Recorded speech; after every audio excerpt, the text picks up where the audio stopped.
আচ্ছা তোমরাই বলো, ঘুরতে এসে যদি না একটু ঢং করে ভিডিও করলাম, একটু ভালো করে ফটো তুললাম, তাহলে আর কি হলো? ঘুরতে এসছি এগুলো করার জন্যই তো, নাকি বসে বসে গল্প করব? বরমশাইকে কখন থেকে বলছি আমাকে একটু ভালো করে ভিডিও করে দাও, একটু স্লো মোশন ভিডিও করব বানিয়ে দাও। না, ও তো গল্প করতেই মজে আছে। ওই যে দেখো দূরের দিকে দাঁড়িয়ে গল্প করছে। মেয়েটাকেও বলছি তুই একটা ভিডিও করে দে আমাকে, সেও কোনো কথা শুনছে না। যেই এই ভিডিওটা করে দিয়েছি মেয়েকে, অমনি তো মজা পেয়ে গেছে, বড় দেখে মজা পেয়ে গেছে, ব্যাস এইবারে আমাকে একটা ভিডিও করে দিল। অনেক বলার পরে ঢং করে করে বেশ ভিডিও করলাম সুন্দর করে করে, আর ওকেও একটা সুন্দর করে ভিডিও করে দিয়েছি।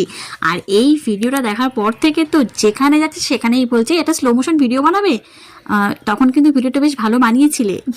কি তোমরাও দেখো ভিডিওটা কেমন হয়েছে, ভালো হয়েছে না? ও সব কিছু দেখালাম, একটু নদীর ভিউটা তোমাদেরকে দেখাই, কি সুন্দর উথাল পাতাল ঢেউ আর পড়ন্ত সূর্যে, দারুণ লাগছে দেখতে, কি তাই না? শেষ পর্যন্ত কারা কারা দেখলে কমেন্টে বলো কিন্তু।